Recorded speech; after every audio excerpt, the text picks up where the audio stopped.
കുറച്ച് റിസ്ക് ഉണ്ടെന്ന് തോന്നുന്നു. അനുകരിക്കണ്ട. എല്ലാ ഗുഹാ കവാടങ്ങളും വളരെ ഞെരുങ്ങിയതാണ്. നുഴഞ്ഞു മാത്രമേ ഇറങ്ങിപ്പോകാൻ പറ്റൂ.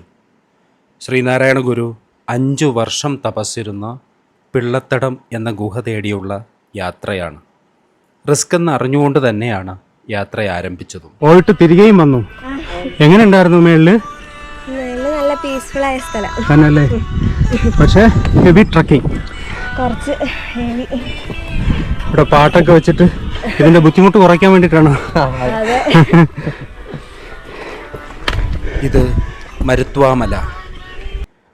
ശരിക്കും പറഞ്ഞാൽ ഭൂമിയുടെ ഗർഭപാത്രത്തിലേക്ക് നാം പോവുകയാണ്. പിള്ളത്തടം ഗുഹ. NH65 യാത്ര.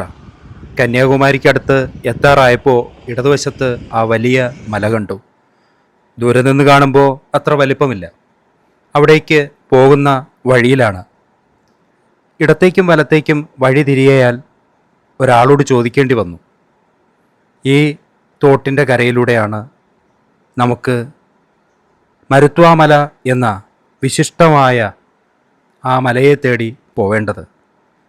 താഴെ അയ്യാ വൈകുണ്ഠസ്വാമിയുടെ ആശ്രമമുണ്ട്. അവിടെ നിന്ന് ഇടത്തേക്ക് ഒരു കുഞ്ഞ് ആർച്ച് ഉള്ള വഴിയാണ് നടന്നു കയറിയത്.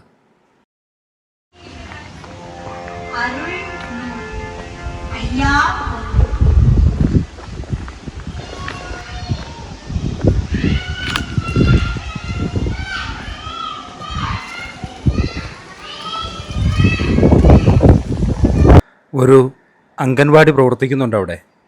കുട്ടികളുടെ പാട്ടും കളിയും ചിരിയും ബഹളവും ഒക്കെ ചെന്തമിഴിൽ കേൾക്കാൻ ഒരു സുഖമുണ്ട്. അയ്യാ വൈകുണ്ഠസ്വാമിയുടെ ആശ്രമത്തിലും ഏതോ സ്തുതിഗീതങ്ങളോ പാട്ടോ ഇട്ടിട്ടുണ്ട്. ഇവിടെ ഒരു തീർത്ഥക്കുളമാണ്. അടുത്ത് മനോഹരമായി കൊത്തിവച്ചിരിക്കുന്ന ഒരു ശ്രീകൃഷ്ണൻ്റെ രൂപം കാണാം. ഈ മരുത്വാമലയ്ക്കൊരു ഐതിഹ്യമുണ്ട്. പണ്ട് ശ്രീ ഹനുമാൻ മൃതസഞ്ജീവനി തേടി ഹിമാലയ ഗിരിശൃംഗങ്ങളിൽ പോയത്രേ. അവിടെ മൃതസഞ്ജീവനി തിരഞ്ഞ ഹനുമാന് നിറയെ ഔഷധ സസ്യങ്ങൾ നിൽക്കുന്ന ഒരു മലയെ കണ്ടിട്ട് ഇതിലെ ഏത് ഔഷധവും ഗുണകരമാണ് എന്നുള്ളതുകൊണ്ട് അതും എടുത്തു പറന്ന് വന്ന വഴി ഇവിടെ അത് വീണുപോയി ഒരു ഭാഗം എന്നാണ്. ആ നിറയെ ഔഷധങ്ങൾ നിറഞ്ഞ വലിയ ഒരു മല. ആ മലയിൽ ധാരാളം ഗുഹകൾ. ആ ഗുഹകളിൽ നിറയെ തപസ് ചെയ്ത ധാരാളം ഋഷികൾ. തമിഴ് ഒരു മലയാളം മലയാളം ആ മലയാളം എവിടുന്ന്? നമ്മള് മലപ്പുറമാണ്. ട്രിവാൻഡ്രത്ത് ജോലി ട്രിവാൻഡ്രത്ത് ജോലി. ട്രിവാൻഡ്രം. ഈ വാർത്ത കൊണ്ട് ഇങ്ങോട്ട് അട്രാക്റ്റ് വന്നത് ഇല്ല, ഇപ്പോൾ ഇത് സ്വാമിയുടെ അതിവിടെയാണ്. സ്വാമിയുടെ ആശ്രമമല്ലേ? ഓ ഞങ്ങൾക്ക് അറിയില്ലായിരുന്നു. ഈ ആശ്രമം വിറ്റിട്ടാണ് സ്വാമി അവിടെ അമ്പലം പണി. ഓ ഇവിടെ ഒരു ആശ്രമം ഉണ്ടായിരുന്നു. അവരോട് ഞാൻ സംസാരിച്ച സംഭവം മനസ്സിലായില്ലേ? നെയ്യാറ്റിൻകര ഗോപൻ സ്വാമിയുടെ വിവാദ സമാധിയെക്കുറിച്ച് അറിഞ്ഞില്ലേ? അപ്പോൾ അതിൽ പറഞ്ഞ ഒരാശ്രമം, ആ ആശ്രമം വിറ്റിട്ടാണ് അവിടെ അമ്പലം പണിഞ്ഞു എന്നൊക്കെ വാർത്തയിൽ മക്കൾ പറയുന്നുണ്ടല്ലോ. ആ ആശ്രമം ഇതാണ്. ഇവിടെയായിരുന്നു ഗോപൻ സ്വാമി വന്ന് താമസിച്ചതും പിന്നീട് അത് അയ്യാ വൈകുണ്ഠ ആശ്രമത്തിന് കൊടുത്തു എന്നും പറയുന്നത്. ഞാനിവിടെ വന്ന് അറിഞ്ഞു കേട്ടതാണ്. ശരിക്കും പറഞ്ഞു കഴിഞ്ഞാൽ ആ വാർത്തയെ ഫോളോ ചെയ്താണ് ആ സ്ഥലം കാണാൻ വേണ്ടി ഇവിടെ വന്നത്. ഇതല്ല കേട്ടോ. ഇവിടെ ഈ മലയിൽ, മരുത്വാമലയിൽ ഇങ്ങനെ ധാരാളം ആശ്രമങ്ങൾ, ധാരാളം അമ്പലങ്ങൾ. ആര് കെട്ടിയിട്ടെന്നോ ആർക്കുള്ളതെന്നോ തിരിച്ചറിയാനാവാത്തവ. ഇവയെല്ലാം ഫോറസ്റ്റിൻ്റെ ആണ് എന്നറിയാം. അതുകൊണ്ട് തന്നെ വ്യക്തികൾക്കിവിടെ പ്രമാണങ്ങളില്ല. ആൾക്കാർ വരുന്നു, ഭക്തി കേന്ദ്രങ്ങൾ ഉണ്ടാക്കുന്നു, ഏതെങ്കിലും ഗുഹകൾക്ക് ഒരു കവാടം ഉണ്ടാക്കുന്നു, താഴിടുന്നു, അവിടെ കുറേ നാൾ താമസിക്കുന്നു, തപസ് ചെയ്യുന്നു ചിലർ, അങ്ങനെ പലതും. കാഴ്ചകളുടെ വൈപുല്യത്തേക്കാൾ ഏറ്റവും രസം ഈ പ്രകൃതിയെ അടുത്തറിയാനാവുക എന്നതാണ്. പ്രകൃതിയിലേക്ക് നടന്നു കയറുമ്പോൾ ആദ്യം അത്ര റിസ്ക് ആയിട്ട് തോന്നിയില്ല. ഒരു ഹൈക്കിംഗ് അനുഭവം തുടക്കത്തിലായിരുന്നു. ചെറിയ ചെറിയ പാറകളും മറ്റും. ഇടതുവശത്ത് കണ്ട ഒരു ഗുഹയിലേക്ക്, ഈ വിഷ്വൽ നേരത്തെയും ഞാൻ ഇട്ടതാണ്, കഷ്ടിച്ച് ഒരാൾക്ക് കടന്നു കയറാൻ പറ്റുന്ന ഒരു ഗുഹാ കവാടം. അതിൻ്റെ ഉള്ളിലേക്ക് കടന്നു കയറിയപ്പോൾ നല്ല തണുപ്പ്. അവിടെ ഒരു പീഠമുണ്ട്. വിളക്ക് വെച്ചതോ മറ്റോ ആവാം. നിറയെ ഭസ്മവും കരിയുമൊക്കെ. ഒരു ഏകാന്തത ആഗ്രഹിച്ചായിരിക്കുമല്ലോ ധ്യാനിക്കാൻ വരുന്നവർ ഇങ്ങനെയുള്ള സ്ഥലങ്ങളെ ആശ്രയിക്കുന്നത്? അതിൻ്റെ ഉള്ളിലേക്ക് കടന്നു കയറുമ്പോൾ എനിക്ക് അല്പവും ഭയം തോന്നിയില്ല. പിന്നെയാണ് ചിന്തിച്ചത്, ആരും ഉപയോഗിക്കാത്ത ഒരു ഗുഹയാണെങ്കിൽ അകത്ത് വന്യജീവികളോ ഇഴജന്തുക്കളോ ഒക്കെ ഉണ്ടാകില്ലേ? അപ്പോൾ അതൊന്നും ഓർത്തില്ല കേട്ടോ. കുറച്ചു നേരം ഞാനും അവിടെ ഇരുന്നു പ്രാണായാമം ചെയ്തു, ശ്വസനക്രിയ. എന്നിട്ട് പുറത്തേക്കിറങ്ങി. ഞങ്ങളിവിടെ എത്തുമ്പോഴേക്ക് വെയിൽ വന്നിരുന്നു. സമയം ഏകദേശം 10:30 ആയിരിക്കുന്നു. ഇനി എത്ര ദൂരം ഉണ്ട് നടക്കാനെന്നറിയില്ല. നടന്നു തുടങ്ങി. ദൂരെ വലിയ ഒരു പടിക്കെട്ട് കാണാം. അവിടെ നിന്ന് ഇറങ്ങി വന്ന ഒരാളിനോട് ചോദിച്ചു എത്ര പടികളുണ്ടെന്ന്. അദ്ദേഹം പറഞ്ഞു 100 200 ഉണ്ടെന്നാണ്.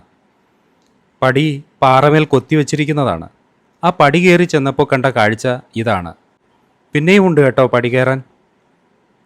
അങ്ങേയറ്റം വരെ ഇതുപോലെ പടിയായിരിക്കും എന്നാണ് ഞാൻ ആദ്യം കരുതിയത്. ഇടയ്ക്ക് ഒരമ്പലം കണ്ടു. ഇത് കുറച്ച് വലിയൊരു അമ്പലമാണ്. നിത്യപൂജ ഇവിടെ ഉണ്ടെന്നാണ് അടുത്തിരുന്ന ഒരാൾ പറഞ്ഞത്. എല്ലാം തമിഴിലാണ് എഴുതി വച്ചിട്ടുള്ളത്. ഇതിൻ്റെയൊക്കെ നടത്തിപ്പുകാർ ആരെന്നറിയില്ല. വലിയ ഒരു പാറയുടെ താഴെയായി ഒരു ചെറിയ തണ്ണീർ തടാകം. അതിപ്പോൾ വറ്റിയിരിക്കുന്നു. അടുത്ത അമ്പലം. അവ കല്ലുകൊണ്ട് പണിഞ്ഞിരിക്കുന്നതാണ്. പാറകൾക്കിടയിലൂടെ ഒരു സ്റ്റെപ്പ് കണ്ടു. അതുവഴിയാണ് പോകേണ്ടത് എന്ന് കാണിക്കുന്ന ആരോ മാർക്കുണ്ട്. അത് നടന്നു കയറി വന്നപ്പോൾ ഇവിടെ ഏതാനും പേർ ഏതൊക്കെയോ വിഷയങ്ങളെക്കുറിച്ച് സംസാരിച്ച് നിൽക്കുന്ന കണ്ടു.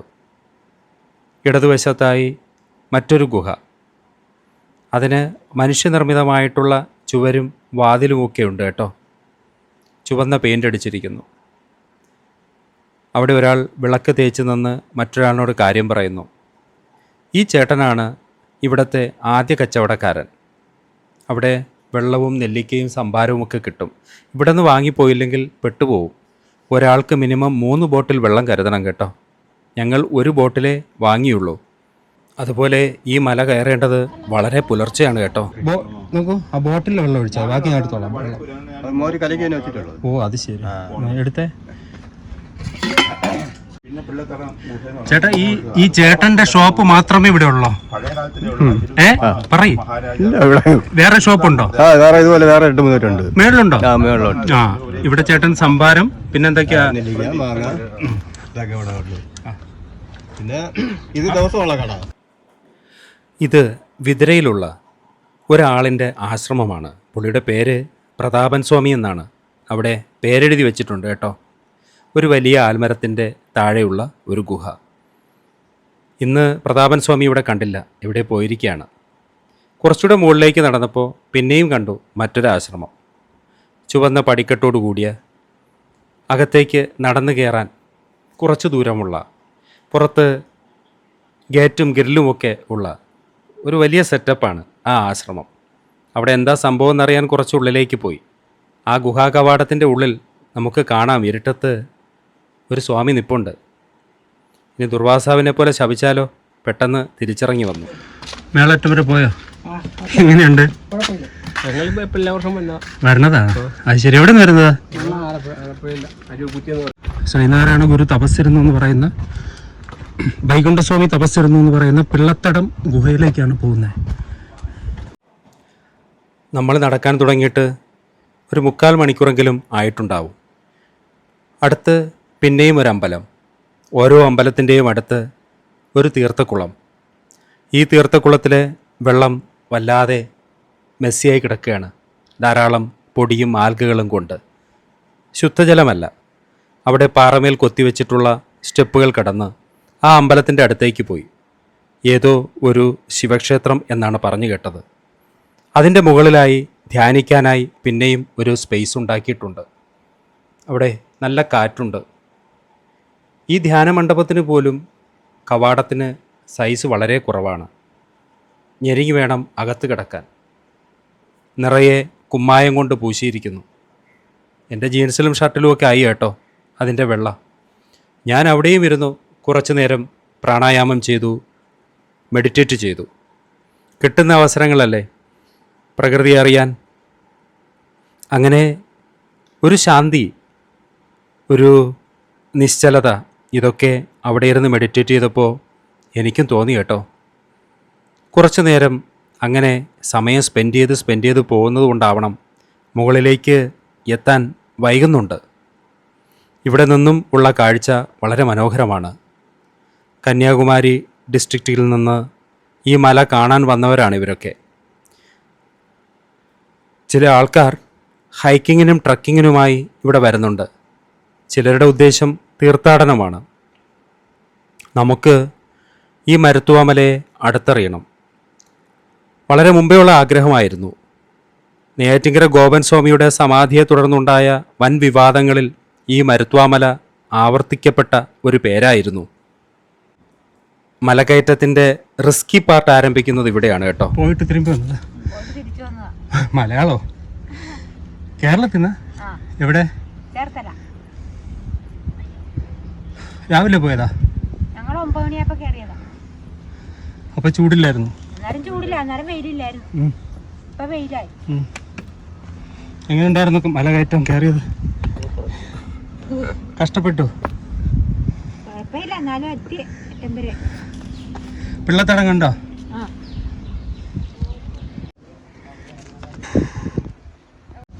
ക്യാമറക്കാരാണ്, ഷൂട്ടിംഗ് ആണ്. ആ ജനങ്ങൾ കാണട്ടെ. ഞങ്ങളും മരുത്വാമല കയറിയിട്ട് ഇറങ്ങുന്നതിന്റെ സന്തോഷമാണ് ഈ കാണുന്നത് അല്ലേ? എവിടെന്നാ പറഞ്ഞ? ഞങ്ങ ഇവിടെ ചേർത്തല. ഇത് മുമ്പ് വന്നിട്ടുണ്ടോ അമ്മ? ഇത് ഇല്ല, വന്നിട്ടില്ല. ഞങ്ങൾ വന്നിട്ടില്ല, ആദ്യമായിട്ട് വരുവാണ്. ഒത്തിരി വർഷങ്ങളായിട്ട് ഇവിടെ വന്നോന്ന് ആഗ്രഹിക്കാനാണ്. ഞാൻ ആദ്യമായിട്ടാണ്. ഒരുപാട് സന്തോഷം. ഗുരുദേവന്റെ അരികിൽ വന്ന് എന്താ പറയണ, പറയാൻ വാക്കുകളിൽ അത്രയ്ക്ക് സന്തോഷമാണ്. ഈ മലകരി എല്ലാ സ്ഥലവും കണ്ടു. അവിടെ ഇരുന്ന് ഒരു 5 മിനിറ്റോളം ഞങ്ങൾ പ്രാർത്ഥിച്ച് സന്തോഷമായി മക്കളെ. പിന്നെ മരുത്വാമല ഏറ്റവും ഡിഫിക്കൽട്ടായിട്ടുള്ള ഒരു ട്രക്കിംഗ് പാത്താണെന്ന് എനിക്ക് തോന്നി. ഇതിന് പല സെഗ്മെൻറ്റ്സ് ഉണ്ട്. വലിയ ഉരുളൻ പാറക്കെട്ടുകൾക്കിടയിലൂടെ നടന്നു കയറുന്ന ഒരു സെഗ്മെൻറ്റ് അതിവിടെ ആരംഭിക്കുകയാണ്. ഇതാണ് ഏറ്റവും ഡിഫിക്കൽട്ടായിട്ടുള്ള ആദ്യ യാത്ര. ഇടതുവശത്തായി ഒരു ഗുഹയെ കണ്ടു. അതിൻ്റെ ഉള്ളിലേക്ക് ചെന്ന് നോക്കുമ്പോൾ നിറയെ വിറകുകളും മറ്റും വാരിയിട്ടിരിക്കുകയാണ്. ഇവിടെ ഇപ്പോൾ ആൾക്കാർ യൂസ് ചെയ്യുന്നില്ല എന്നാണ് തോന്നുന്നത്. സന്യാസിമാരില്ല എന്ന് തോന്നുന്നു. പിന്നെ മറ്റൊരു ആൽമരത്തിൻ്റെ മൂട്ടിൽ ഒരു അപ്പാർട്ട്മെൻറ്റ് പോലുള്ളൊരു ഗുഹ ഉണ്ട് കേട്ടോ. അതിന് ചുവരൊക്കെ കെട്ടി എടുത്ത് വളരെ സേഫാക്കിയിരിക്കുകയാണ്. അവിടെയും ഇപ്പോൾ ആരെയും കാണാനില്ല. ഇതെല്ലാം ഫോറസ്റ്റിൻ്റെ ആണ്.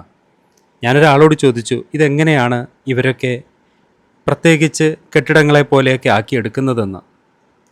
അതിനെക്കുറിച്ച് വ്യക്തമായ ധാരണയൊന്നുമില്ല. കന്യാകുമാരി ജില്ലയിൽ നിന്ന് വന്ന കുറച്ച് കുട്ടികളാണിവർ. NCC guides and NCC cadets. അവരൊക്കെ എത്രമാത്രം സ്ട്രെയിൻ എടുത്താണ് അത് ഇറങ്ങി വരുന്നതെന്ന് നോക്കൂ. അപ്പോൾ സുഖമില്ലാത്തവരുടെ കാര്യം പറയണോ? സന്ധിവേദനയോ നട്ടലുവേദനയൊക്കെ ഉള്ളവർ ഇങ്ങോട്ട് വരാണ്ടിരിക്കുക. Be careful, very difficult. Be careful. മുകളിലേക്ക് ഈസിയാ? മുകളിലേക്ക് ഈസിയാ? ഇതിനേക്കാൾ ഡിഫിക്കൽട്ടാ? Very difficult. ടു ഡിഫിക്കൽട്ടാ? No, like difficult.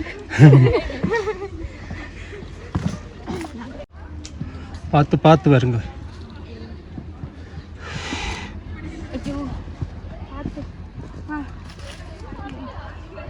സമയം 11:30 കേട്ടോ. നല്ല വെയിലാണ്. ശരിക്കും ഡീഹൈഡ്രേഷൻ്റെ ബുദ്ധിമുട്ടുകൾ അനുഭവിക്കാൻ തുടങ്ങി. ഇവിടെ നിന്ന് നോക്കിക്കഴിഞ്ഞാൽ തൊട്ടടുത്തായി വലിയൊരു മല കാണാം. ഇത് മരുത്വാമലയോട് ചേർന്ന ശൃംഗങ്ങളിൽ മറ്റൊന്നാണ്. വീണ്ടും നടന്നു കയറുകയാണ്. മുകളിലേക്ക് ചെല്ലുംതോറും കയറ്റം കുത്തനെയായി മാറി. പാറക്കെട്ടുകൾ ഉള്ള അടുത്തൊരു സ്ഥലത്തേക്കാണ്. ഈ വരുന്ന സെഗ്മെൻറ്റ് കുറച്ച് ഈസി ആയിരുന്നു. നമ്മൾ ആദ്യമായിട്ടാണ് ഈ മരുത്വാമല കാണാൻ വരുന്നത്. പണ്ട് വാഴ്വന്തോളും കുടുക്കത്തുപാറയും പോയപ്പോൾ ഏറ്റവും ഡിഫിക്കൽട്ടാണെന്ന് പറഞ്ഞു. പക്ഷേ ഇത് അതിനേക്കാൾ ഡിഫിക്കൽട്ടാണ്. 10 മണി മുതൽ താഴേന്ന് നടക്കാൻ തുടങ്ങിയതാണ്. ഇപ്പോൾ മണി 2ആയിട്ടും ഈ മല നമുക്ക് മുമ്പിൽ തോറ്റു തരുന്നില്ല. മല കയറി ഇത്രയും ഡിഫിക്കൽട്ടായിട്ടുള്ളൊരു മലകയറ്റം പ്രതീക്ഷിച്ചതേയില്ല. അങ്ങനെ നടന്നു കയറി ഇവിടെ വന്നപ്പോൾ കണ്ട കാഴ്ച ധാരാളം ഉരുളൻ കല്ലുകൾ തമ്മിൽ ചേർന്നൊരു ആർച്ച് പോലെ ആയിട്ട് കണ്ടോ. ഇവിടെ ഇങ്ങനെ ഒരു ഗുഹയോ വഴിയോ എന്തൊക്കെയോ ഉണ്ട്. ഇതിലെയാണ് വഴി കാണിച്ചിരിക്കുന്നത്. ഇതുവഴി തന്നെ പോയി നോക്കാം.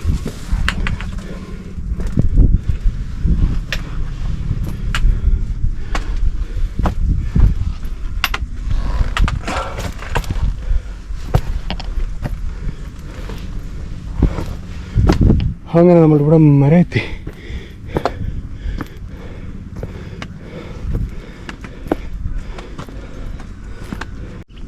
ബ്രോ മുമ്പ് വന്നിട്ടുണ്ടോ ഇവിടെ?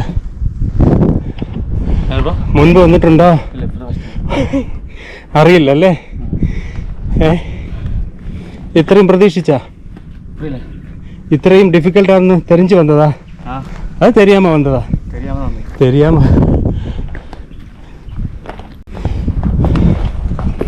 വിവേകേ അടിപൊളി, ബാ, ഒരു രക്ഷയില്ലടാ.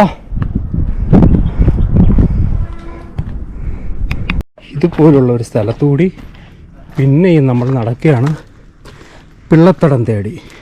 പിള്ളത്തടം എന്താണെന്നറിയോ? ധാരാളം ഋഷിമാരെ മുമുക്ഷുക്കളാക്കി മാറ്റാൻ ഭൂമി അല്ലെങ്കിൽ ഈ മല ഗർഭം ധരിച്ചു. അവരെ ഒരു ചെറിയ ഗുഹയ്ക്കുള്ളിലിരുത്തി, അവിടെ ഇരുത്തി സമാധി നില പോലെ ആഹാരമില്ലാതെ വെള്ളമില്ലാതെ 4-5 വർഷക്കാലം അവിടെ ഇരുന്നവർ പുറത്തു വരുമ്പോൾ എൻലൈറ്റഡ് അല്ലെങ്കിൽ ബോധോദയമുണ്ടായവരായി മാറി. അതാണ് ആ പിള്ളത്തടം ഗുഹ.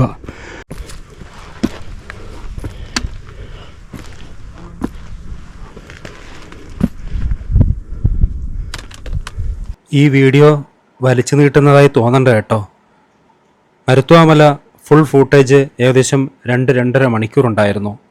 അതിൽ നിന്ന് ഏറ്റവും പ്രസക്തമായിട്ടുള്ള ഭാഗങ്ങളെ മാത്രം ഉൾപ്പെടുത്തി ഒരു അരമണിക്കൂറിനുള്ളിൽ ഒരു വ്ലോഗ് ചെയ്യുക എന്ന് പറയുന്നത് വളരെ ഡിഫിക്കൽട്ടായിട്ടുള്ള ഒരു പണി തന്നെയായിരുന്നു.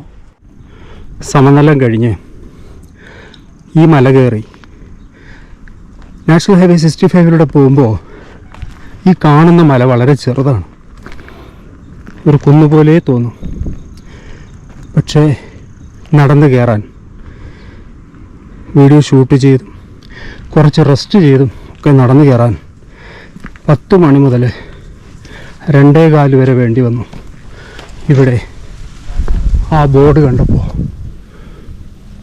പിള്ളത്തടം കേവ്, ആർഷഭാരത സംസ്കാരത്തിൻ്റെ പേരെടുത്ത് പറയാവുന്ന മുമുക്ഷുക്കളിൽ ഒരാളായ ശ്രീനാരായണ ഗുരു തപസ്സിരുന്നു എന്ന് വിശ്വസിക്കുന്ന ആ പിള്ളത്തടം കേവ് നമുക്കിവിടെ കാണാം.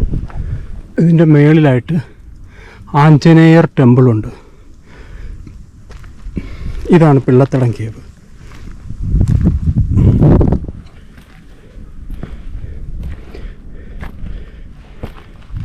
ഇതുവഴി ഇച്ചിരി ബുദ്ധിമുട്ടി വേണം ഇറങ്ങിപ്പോവാൻ. പിള്ളത്തടം കേവാണ് ഏറ്റവും ബുദ്ധിമുട്ടുള്ള ഒരു വഴി എന്ന് ഞാൻ കേട്ടിട്ടുണ്ട്. ഒരാൾക്ക് കഷ്ടിച്ചു മാത്രം നടന്നിറങ്ങാൻ കഴിയുന്ന ആദ്യത്തെ ഒരു ഭാഗം. അവിടെ ഇരുവശത്തും ചുമല് വരെ, ഷോൾഡർ വരെ ഉയരത്തിൽ നിൽക്കുന്ന 2 വലിയ പാറകൾ. പിള്ളത്തടം എന്ന തമിഴ് വാക്കിൻ്റെ അർത്ഥം മലയാളത്തിൽ പറഞ്ഞു കഴിഞ്ഞാൽ ഒരു തൊട്ടിലെന്നോ അല്ലെങ്കിൽ പിള്ളത്തടം, ബേബിയെ സൂക്ഷിക്കുന്ന സ്ഥലം, ഗർഭപാത്രമെന്നോ വേണമെങ്കിൽ നമുക്ക് പറയാം. ഇരുന്ന് ഇഴഞ്ഞ് ഒക്കെ മാത്രമേ ആ ഗുഹയ്ക്കുള്ളിലേക്ക് നമുക്ക് കടക്കാൻ പറ്റൂ. എൻ്റെ കയ്യിൽ ട്രൈപ്പോഡും ബാഗും ഉണ്ട്. ആദ്യം ഞാൻ കടക്കും, പിന്നെ ബാഗിനെ ഇഴച്ച് വലിച്ച് എടുക്കും. അങ്ങനെയൊക്കെയാണ് അകത്തേക്ക് കടന്നത് കേട്ടോ. എന്നാൽ ഈ ബാഗും ട്രൈപ്പോഡും വാക്കിംഗ് റോഡും ഒക്കെ പുറത്ത് വെച്ചിട്ട് വന്നൂടെ എന്ന് ചോദിക്കും. അതാരെങ്കിലും എടുത്തു പോയാലോ? മിക്കവാറും ഒക്കെ അങ്ങനെ സംഭവിക്കാറുമുണ്ടല്ലോ. ഞാൻ ഉള്ളിൽ ഗുഹയ്ക്ക് അകത്തേക്ക് കടക്കുന്നതിന് മുമ്പ് ഈ ബാഗ് അവിടെ വെച്ചു അകത്ത്. എന്നിട്ട് എൻ്റെ ശരീരം ഈ വിടവിലൂടെ കടന്നു പോകുമോ എന്ന് ആദ്യം നോക്കി. സൂക്ഷിച്ചു വേണം ഇത് കടന്നു പോകാൻ. അവിടെ കുടുങ്ങി നിലവിളിച്ചു കഴിഞ്ഞാൽ ആരും കേൾക്കാനില്ല. ഇടയ്ക്കിടയ്ക്ക് പുറത്ത് അതിശക്തമായ പ്രകാശം അകത്തേക്ക് അരിച്ചു കയറുന്നതിൻ്റെ ഭംഗി കാണാം. പാറകൾ ഇങ്ങനെയാണ്. ഇതിൻ്റെ ഇടയിലൂടെ ഇരുന്നിറങ്ങാൻ കഴിയില്ല നമുക്ക്. ഇഴയണം.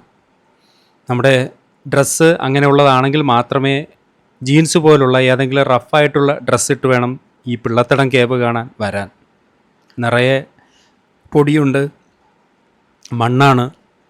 ഇത് അവിടുത്തെ ഒരു ഭാഗമാണ് കേട്ടോ. ഒരുപക്ഷെ ഇവിടെയൊക്കെ വന്നിരിക്കാൻ കഴിയുമായിരിക്കും സന്യാസിമാർക്ക്. ശരിക്കും ഇതല്ല പിള്ളത്തടം ഗുഹ. നമ്മൾ ഇനി പിള്ളത്തടം ഗുഹയിലേക്ക് പോകാനൊരുങ്ങുകയാണ്. അത് ഈ ചെറിയ ഗ്യാപ്പിലൂടെയാണ് കടന്നു പോകാൻ. പണ്ട് ഉള്ളിൽ തലയിട്ട് റിസ്കിലായ ഒരു സംഭവം ഞാൻ ഓർത്തു. അതുകൊണ്ട് തന്നെ ഇതുവഴി കടന്നു പോകുമോ എന്ന് ഞാൻ ആദ്യം ചെക്ക് ചെയ്തു എൻ്റെ ശരീരം. എന്നിട്ട് മെല്ലെ ഇഴയാൻ തുടങ്ങി. വീഡിയോ കാണുന്നവർ ചോദിക്കും, എന്തിനാ ഇത്രയധികം റിസ്ക് ഒക്കെ എടുത്ത് യാത്ര ചെയ്യുന്നതെന്ന്. ജീവിതത്തിൽ റിസ്ക് എടുക്കായികയാൽ ജീവിതം എങ്ങും എത്തിയില്ല എന്ന് തോന്നുന്നവർക്ക് ഒരു പ്രചോദനമാവട്ടെ. പക്ഷേ ഇതാരും അനുകരിക്കരുത്.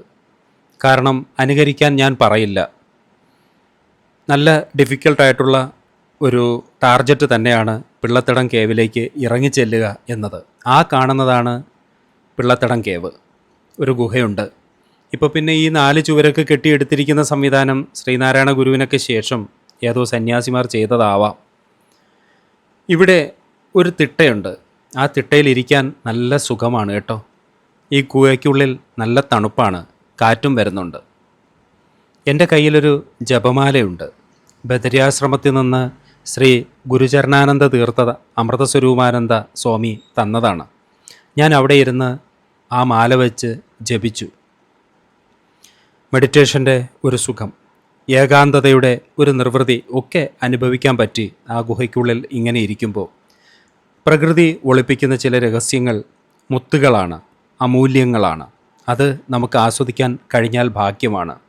അവിടെ നിന്നിറങ്ങി വലതുവശത്ത് കണ്ട ആ ഇരുട്ട് പടർന്ന ഗുഹയിലേക്ക് കയറി. മൊബൈൽ പ്രകാശത്തിൽ അവിടെ ശ്രീനാരായണ ഗുരുവിൻ്റെ ഒരു ഫോട്ടോ ഇരിക്കുന്ന കണ്ടു. തൊട്ടുമുമ്പിൽ ചെറിയ ശിവലിംഗ രൂപത്തിലുള്ള ഒരു ശിലയും. കട്ടിലുപോലെ അല്ലെങ്കിൽ ബെഞ്ച് പോലെയൊക്കെ പാറ സ്വയം മാറിയിരിക്കുന്ന ഒരവസ്ഥ അവിടെയുണ്ട്. അതിൻ്റെ നടുക്ക് ഇരിക്കാൻ പറ്റുന്ന മനോഹരമായൊരു സ്ഥലം. ഇത്രയും ഏകാന്തതയുള്ള ഒരു, അതായത് ആ സോളിറ്റ്യൂഡിൻ്റെ ഏറ്റവും മനോഹരമായൊരവസ്ഥയെ അനുഭവിക്കാൻ കഴിയുന്ന മറ്റൊരു സ്ഥലം എവിടെയും ഞാൻ കണ്ടിട്ടില്ല. ഹിമാലയത്തിലൊക്കെ ഇങ്ങനെയുള്ള ഗുഹകളുണ്ടെന്ന് പറഞ്ഞു കേട്ടിട്ടുണ്ട്. ഇവിടെ താഴേക്ക് ഇറങ്ങണ്ട കേട്ടോ, കാരണം അങ്ങോട്ട് കൊക്കയാണ്. പക്ഷേ ഈ ചുവരുകൾക്കുള്ളിൽ എന്താണ് എന്നറിയാൻ വേണ്ടിയിട്ടുള്ളൊരു കൗതുകം കൊണ്ട് ഞാനീ താഴേക്ക് ഇറങ്ങി വന്നതാണ്. ഇവിടെ അടുപ്പൊക്കെ ഉണ്ട് കണ്ടോ. ഇതിൻ്റെ ഫ്രണ്ടിലേക്ക് നോക്കിക്കഴിഞ്ഞാൽ വലിയൊരു മലയുടെ ഒരു സൈഡിലായി കാണുന്ന ഒരു ചെറിയ തുറസായ ഭാഗം, അതാണ് ഇവിടുത്തെ കാഴ്ച. അങ്ങോട്ട് പോകണ്ട എന്നേ ഞാൻ പറയൂ. ഞാൻ ഇങ്ങോട്ട് വന്നതിന് കാരണം തിരിച്ച് ഒരു ഫോട്ടോ എടുക്കാൻ വേണ്ടിയിട്ടാണ്. എങ്ങനെയാണ് പുറത്തുനിന്നുള്ള ആ കേവിൻ്റെ കാഴ്ച എന്നറിയാൻ. വളരെ നിഗൂഢമാണ്. ഇവിടേക്ക് തിരിച്ച് നടന്നു കയറാൻ സിമൻറ്റ് കൊണ്ടും അതേപോലെ കല്ലിൽ കൊത്തിവെച്ചും കുഞ്ഞു പടികളുണ്ട്. പക്ഷേ അവയൊക്കെ പര്യാപ്തമല്ല നടന്നു കയറാൻ. കറക്റ്റ് 1 മണിക്കൂർ, 2 മണി മുതൽ 3 മണി വരെ ഞാൻ ആ പിള്ളത്തടം കേവിനുള്ളിൽ സ്പെൻഡ് ചെയ്തു. വല്ലാത്ത സമാധാനം, ശാന്തി. ഉച്ചയ്ക്ക് ആഹാരമൊന്നും കഴിച്ചിട്ടില്ല. രാവിലെ 7 മണിക്ക് 2 ഇഡ്ഡലിയും കഴിച്ചു വന്നതാണ്. പക്ഷേ ക്ഷീണം തീരെയില്ല. ഇവിടെ ഡീഹൈഡ്രേഷൻ നമുക്ക് ഫീലായിട്ടുണ്ടായിരുന്നു വന്നപ്പോൾ. പക്ഷേ ഗുഹയ്ക്കുള്ളിൽ ചെന്നിരുന്നിട്ട് തിരിച്ചു വരുമ്പോൾ എനിക്കത് തോന്നിയതുമില്ല. കണ്ടോ എത്ര റിസ്ക്കായിട്ടാണ് ഈ യാത്ര നാം അനുഭവിച്ചത് എന്ന്. നമ്മുടെ വീഡിയോ വൈൻഡപ്പ് ചെയ്യാൻ സമയമാകുന്നു. പക്ഷേ ഒരു കാഴ്ച കൂടി നമുക്കിനി കാണേണ്ടതുണ്ട്. ഇവിടുത്തെ മരുത്തോമലയിലെ ഏറ്റവും ഹൈറ്റുള്ള പീക്ക്, ആ പീക്കിലാണ് ആഞ്ജനേയർ ക്ഷേത്രമുള്ളത്.